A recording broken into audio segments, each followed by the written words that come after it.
Now, Brixton residents in Johannesburg have been left in the dark and without water after a substation caught fire. The incident took place last night. City Power believes overloading was responsible. For more on this, I'm joined by City Power spokesperson Isaac Mangena. Mr. Mangena, thank you very much for your time here on eNCA. Just first of all, tell us how vast it is in terms of the areas that have been affected.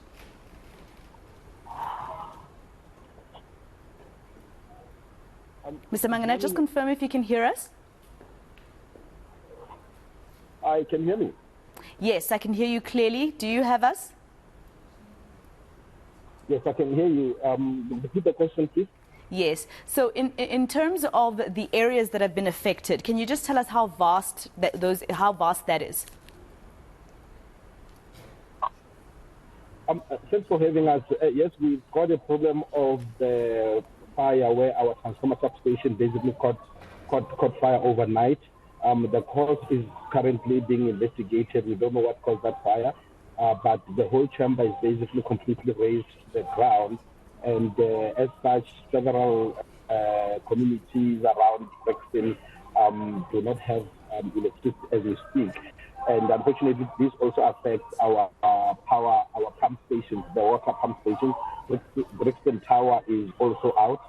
We are not able to feed electricity to that.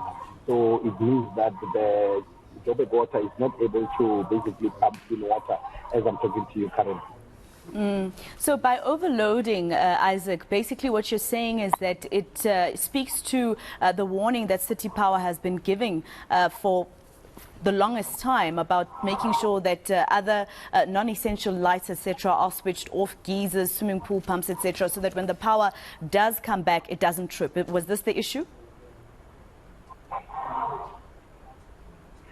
Yes, we suspect so because, as I pointed out even in the past, you know, the wear and tear of our infrastructure during load shedding is really severe. And as such, we find that most of this equipment basically get to a point where they ignite and they burn. You remember that we had several of these mini substations and transformers that basically burned because of the overloading that is happening on the network. While we are currently investigating if indeed that was the case, we also trying to look if there are any other causes that might have basically led to this. But in most instances, the kind of fires that we have seen in the past are due to the overloading of this equipment, often where there are even illegal connections around and so forth. So we are investigating the cause of this one. And I mean, I know that you're still investigating, but do you have any idea as City Power how long it's going to take, especially since the substation has been burnt? That's quite extensive damage. And in terms of repairs and bringing back power and water to the affected residents, how long do you think it'll take? We currently do not know exactly how long it might take for us to do this repair, but we have, as of this morning, basically appointed a contractor to ensure that they start with the work around the burnt substation, and we will basically ensure that what we are going to do with this contractor is that we are going to not rebuild the structure that is completely burnt. We are going to basically install 2 new substations and 1 main unit. That's the completely new infrastructure. So the whole building, we're just going to bring it down and not use it anymore. And then we'll reroute the cables to these 2 new mini substations that the team is currently basically building the pins to ensure that we can be able to mount them probably tomorrow and basically ensure that the electricity is restored. So as I'm talking to you now, it looks like we might even have about 2 to 3 days of no electricity in that area while this work is happening. So as I mentioned, we're going to basically start building from scratch, and this means that we'll also have to put in a foundation, a plinth, and then it has to dry up, and then we can put on the 2 mini substations and 1 main unit, so that we can be able to provide sufficient load that was supplied by the damaged infrastructure. Now, Isaac, you know, with the contingency plan that you've just told us now about fitting the 2 mini substations, this won't assist if, for instance, the overloading is found to have been the problem and it continues. Then if it's 2 mini substations, the problem might persist then. Am I correct?